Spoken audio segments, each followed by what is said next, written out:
Smaller on the outside. That is a first.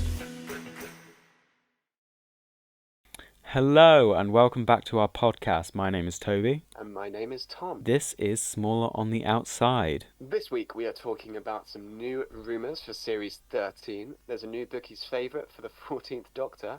BBC America is finally getting some Classic Who. And there's some new production news.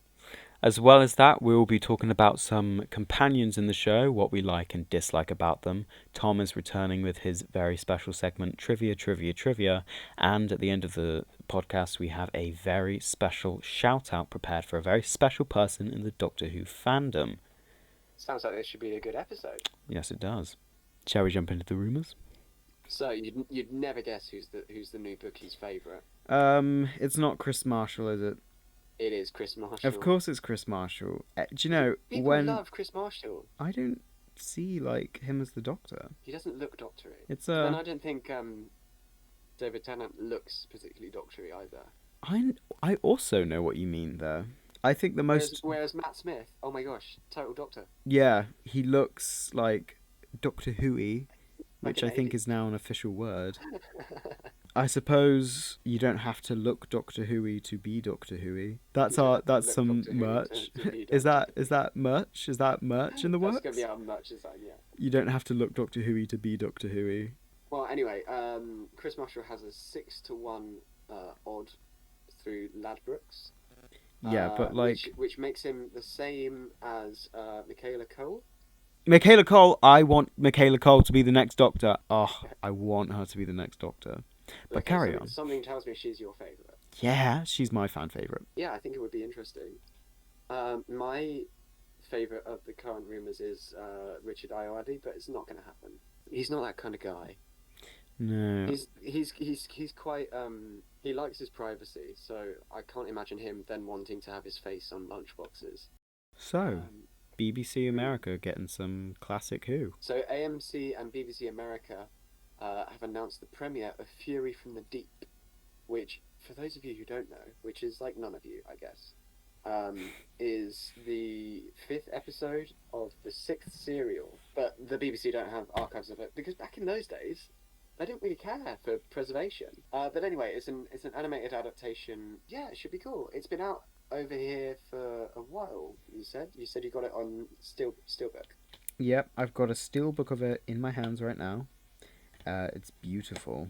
It is. I've never gotten any Doctor Who steelbooks before, and this is a very nice one because Jamie is my favourite Classic Who companion. It's got 3 discs, and it's animated. I actually really love the animation that Doctor Who do. Fury in the Deep is premiering on March the 15th on AMC+. American cable viewers will get access to the whole series on March 21st. It's nice that they're getting it on TV and they don't have to just buy the DVD. Yeah, like I did. In Doctor Who Series 13 production news, they have been spotted filming at Wales Millennium Centre, which is home to the Torchwood HQ. So, in line with Captain Jack returning in Revolution of the Daleks and Chris Chibnall being the ex-showrunner of Torchwood, do you think this could mean a return for the Torchwood team? Yeah. Yes, I do. At long last, it is a return of Torchwood. The article here was posted on the 19th of February. A Doctor Who film crew was busy at the Wales Millennium Centre in Cardiff on February 18th. It follows with a tweet by DJ Leakey saying possible signs of Daleks in Cardiff Bay as suspected Doctor Who filming takes place around the WMC. The photo is of some vans. It doesn't really show much, but we do have some other stuff. And it looks like the inside of the Millennium Centre has been decked out to be like a cantina. There's like metallic trees and there's a dude putting up some weird coloured lights and it should be an interesting set piece. Yeah, so I don't know if this is usual decoration for... I mean, it doesn't look like it by the sounds of what people are saying. Yeah, and it looks like there's been like copes thrown about. And I'm not familiar with the Millennium Centre personally, but from the reaction that people are saying, it's a bit more alien-y than It Someone usually is. commented saying Space Hotel with a question mark. I recently watched Torchwood season 2 episode 1 called Kiss Kiss Bang Bang, and there was a like a bar that Jack and this other guy who was a time agent with him used to well, it was a bar in Cardiff. It could be something like that. We could be thinking about it too much and it would be like it just be some like hipster bar or something. It links us to a tweet by Halsey Wolsey. It's basically just some inside shots of the area, and I'm excited to see what this could possibly be. Okay, Doctor Who Series 13 filming in Porthcurry. There's a An video. actress wearing leather boots, backpack, and a holstered pistol was filmed by a drone while running across the park in Barry.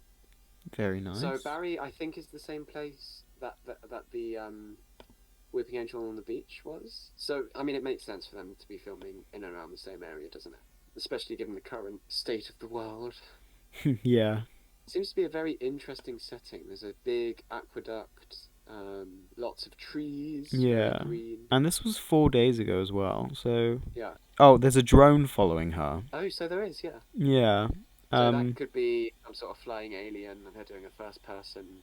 You know what they Or usually do. yeah, Just stick a filter over it the could top and be make it look like just alien's one of the eyes. cameras recording it. That's interesting. That's a good bit of production news, that. Thank you, Doctor Who SR. So, let's move on to a little discussion about some companions. Who is your favourite companione? My favourite companion of all time is Donna Noble. Very nice. Good choice. Yeah. What about you, Tom? Because what are we counting as a companion? It doesn't have to be a full-time companion like Amy or Clara or Donna or anything like that. We can allow people like River, Wilfred, all of that lot. Any Whovian of our generation will probably say Donna. Yep. Or Rose or like Amy or something. I reckon it'll be a tie-up between Donna and Amy. But yeah, I think I'm going to go for either Wilf or River. I am waiting for him to return to the show. I absolutely want his return, like, now. And Series 13 would be great. What do you like about your companions? What do I like about Wilf? What is there not to like about Wilf? There's nothing to dislike about Wilfred. Exactly, that's what I mean. Like, he's wholesome. He cares about his family. He cares about the Doctor. Like, he was going to take the radiation for him. He didn't want the Doctor to... Yeah. Well, he thought that he would die, but as we know, it would just be the regeneration. Yeah, I mean, it was Wilf who knocked 4 times, but we won't talk about that because we love him. But I like that. That was a good twist. It was, yeah. Anyway, and then River. I mean, okay, her timeline's a bit of a mess, and the Wedding of River song isn't the best closer, best series finale, but like, come on. Every single time she's appeared has been really good. Can I state an unpopular... Actually, no. I've noticed that this unpopular opinion is not actually as unpopular as I thought it was. Yeah. I think that River song shows more chemistry with the 12th Doctor in one episode than she did with the 11th Doctor at all. I love River I love River with 11, but I feel like she was so much better with 12. What, you think... What, even flirting while shooting the silence? I mean, Sorry, zapping the silence. we can't. I mean, yeah, that was a great scene, but like, literally, they're like, oh yeah, they're a couple, they're like together, but in the Husbands of River song with Peter Capaldi, they really are in love with each other, and it's like, it shows constantly, and it's like, oh, it's heartbreaking but beautiful at the same time. I just see those two when I think of the Doctor and River. It is a really wholesome episode. It is, it's beautiful. So why do you like Donna? I like Donna because she's just so... I love Donna because she's such a character. She's so... You'd think she's so ordinary, but she's just fantastic at being independent. Do you know what I mean? Mhm. She does not let the Doctor belittle her, and she also Why? Watch doesn't. your space, man. Yeah, exactly. She also doesn't like see the Doctor as some sort of romantic thing. I'm not mating with you, sunshine. Literally, she's just so fantastic, and I just love her. I mean, she's really sparky, but she's also Mm. so kind. Like, She's you very see kind. that in Planet of the Ood. Also, can we talk about how absolutely amazing she is with the Doctor? I really wish I could have seen some content You like her? of Donna with the 12th Doctor. Oh. That would have been the most iconic duo of all time. Did Mm. you like Clara? I do like Clara because this was like the first time a companion had left, like with Amy, Yeah. for me. And when she joined, she was like, I thought she was a bit annoying, but I think what it was is that she wasn't Amy Pond. And so I didn't like her and I found her annoying. With a rewatch, I really like her. I count Series 7 Clara and Series 8 Clara as two different characters. Yeah, Because they're written in two different ways. yeah, and I think that Series 8 Clara is the best Clara. I like Series 9 Clara, which is a bit more independent. But I don't know, I feel like Clara felt more like a human. She felt more like a companion with her own life, Mm. which I liked In Series because 8, when they showed her dating and yeah, I messing mean, up and going back. And... yeah, I really liked Clara and Danny Pink, which is Yes. because it did Yeah. feel like a real relationship. They had good chemistry together They and they did. felt proper. Yeah. I just Especially we touched on it last week, but especially in the Forest of the Night. So now we're on to my famous segment. Trivia, trivia, trivia. Are you ready, Toby? Are you ready to lose? you're so nice. Okie dokie. So question number one. To the nearest 50, how many episodes of Classic Who aired prior to the TV movie? Oh God.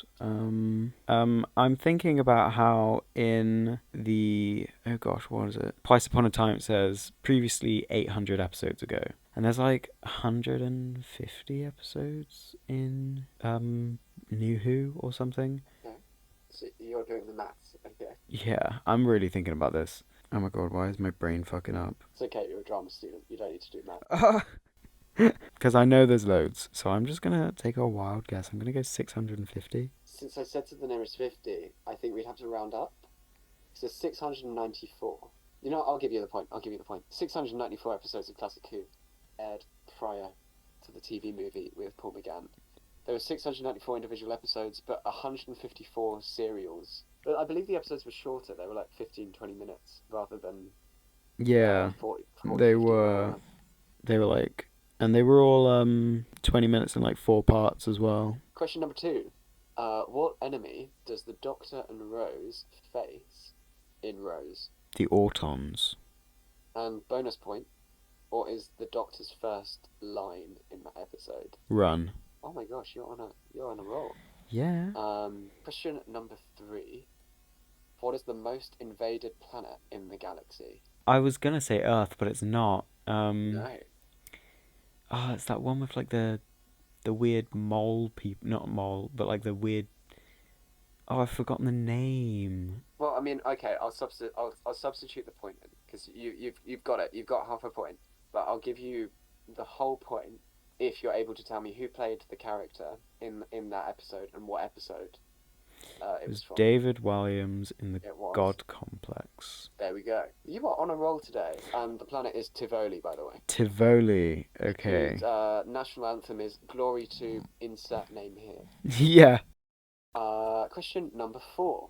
What is the first alien that we see in A Good Man Goes to War? Okay. Is it? So, season 6, Yeah, mid-season. yeah. Lots of monsters are in it. Yeah, so it starts off with the Cybermen and Rory's on the ship or something. It's like, where's my wife, bitch? Yes. Is the Cybermen your final answer? Well, not anymore. I'm thinking maybe. Could be this. Do you know what? I'm just gonna go Silurian. Interesting choice. Because I know they You're pop wrong. up. Ah, who was it? The headless monks. Because Oh. although the Cybermen are one of the first alien species we see, the headless monks are technically the first, since they are standing behind Madame Kavarian when she's taking Melody. Ah, right. Final question, question 5. Which of these is not the name of a Carrionite? Mother Doomfinger, Mother Scaretoe, Mother Bloodtide, or, trick question, they're all Carrionite names. Carrionites are the things from... Shakespeare Code, yeah. Yeah. What were the names again? So there's Doomfinger, Scaretoe, Bloodtide, or all of the above. They all sound like Carrionite names. Well, you're wrong. Ah, damn. Scaretoe is the incorrect one. Scareto. Did you know that one Carrionite in each family is given the special gift of the Death Touch? They can kill with a single touch to the chest. Doomfinger is the one in the episode that has that ability. Fitting. And Lilith is the only one in the family who can take on human form. Question for the audience, as we always do. Well done to Angelic.Shotgun for getting the question right last week. All you need to do to answer this question is reply to the tweet at SmalloutPod on Twitter, or post a comment on our latest post on Instagram, which is at SmallerOnTheOutsidePod. And the question is, what particles did the Empress need to release her babies? From the episode The Runaway Bride. Yes. 2006 Christmas special. There may or may not have been more than one Empress. So today's shout out goes to somebody on Twitter. Their handle is Emily_Rosina or Rosina. I'm not too sure about that. But Emily Cook is what it says here. She is the incredible person who organises the Doctor Who tweet-alongs. So during this... They're so much fun, aren't they? Yeah, literally, I love them. I don't actually tweet in them. I just like to look at people's tweets. But during this tough pandemic, she has been absolutely brilliant by raising all of Whovian spirits to have them feel connected to the show once again. And she's even gotten people like Russell T Davies, David Tennant, Catherine Tate, everybody involved in these tweet-alongs, and it's fantastic, and I really appreciate everything that she's done during this past year for Doctor Who fans. So I think that she really deserves today's shout out. Thanks, Emily, for being fantastic. Cool, so that about wraps it up for this week's episode. Hope you guys have enjoyed it. Yeah. What are you up to in this coming week, Toby? Work. College work. You haven't got an acting gig? No. I did have one recently. Did you? How'd it go? It was great. I did a short film. That's awesome. Yeah. Do you know when it's coming out? Probably September. Quite a while away. Yeah. What was... Are you allowed to talk about the role, or is it... Yeah, NDA? so No, it's fine. I worked with a BAFTA-winning director. Ooh. Yeah. Was it fun? Yeah, it was fun. It was literally one of the most fun days I've ever had. I filmed... It was this thing for the Straight 8 competition, which is basically they're given a roll of Super 8 camera film, and they've got to film everything in one take. And in order, because once you film on the tape, you can't redo it. So what we did was we recorded it. We rehearsed it loads and loads of times, and then we would literally rehearse like a 3-second shot loads and loads of times, and then we did it on the actual thing. And it was really scary when they were actually recording it, because when they were recording it digitally for like the sound, you couldn't hear anything. But when they were recording it with the film, it was just but loads faster, and it's like an action and you're just like oh, but yeah. It was great. It's about mocking gender reveal parties. Cool. Yeah. That sounds very interesting. Yeah, it's It's good, and I love that. it's basically if it wins the Straight 8 competition, it could be forwarded to the Cannes Film Festival. That would be an amazing thing. Yeah, Would you attend, or I don't know. I don't know. I don't know how it works. I mean, I don't know if it's the filmmakers or if it's the actors as well. we Okay. might. Because that would be an awesome opportunity for you. Yeah, it would. I mean, there was only 6 of us who worked on it, so we could. It would be interesting. Everything's coming up, Toby. Well, hopefully this is a good thing. I mean, working with the director, she was so fantastic. She was so nice as well. So Mm. she's brilliant. Any ties to who? I'm not sure. I don't think so. What did she win her BAFTA for? Do you know? Yeah, she won her BAFTA for a short film she made in 2018 called Girl, Ooh. where she won Best Short Film, I believe. And I saw her BAFTA, and I told her, I was just like, I'm just admiring your statue. She says, oh yeah, it does tend to come out at dinner parties. Yeah. And she was so nice as well. Her and the camera person, they were both great, and she made a really nice vegan chili. I was like, wow, this is Ooh. really good. Yeah. That's so cool. Yeah, I know. Wait, hold on. Mm. No, it wasn't 6 of us, it was 5 of us. Ooh. Yeah. Yeah, so just 5 people. So was it just you acting, or was there? Did you have Yeah, I didn't have any lines. partner on screen? I don't know what the term is. So there was me, and then there was 2 people playing my parents. Okay. Yeah. And a couple from New Zealand. They were really, really nice. And they were so funny as well.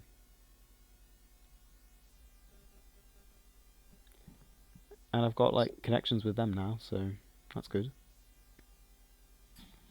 You're gonna fly out to New Zealand? Oh no, they live in England. They're from New Oh, Zealand. okay. Yeah.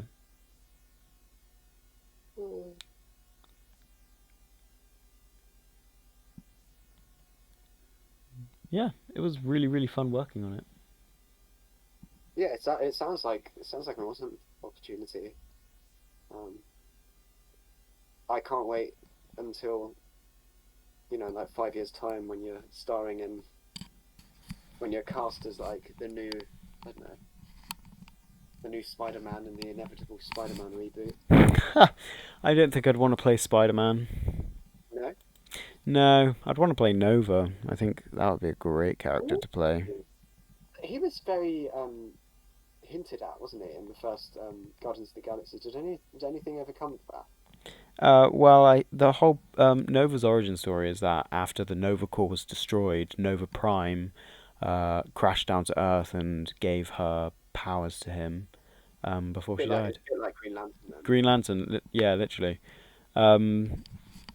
So yeah, and then Richard Rider, I think his name is, now has the power of Nova, which is pretty cool.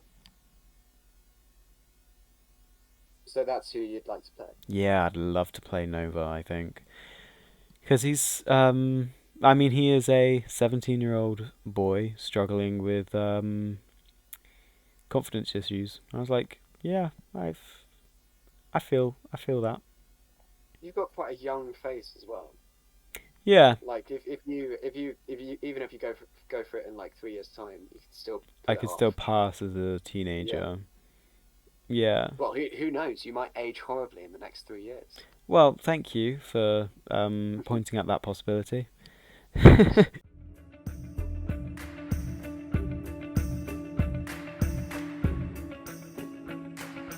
Smaller on the outside. That is a first.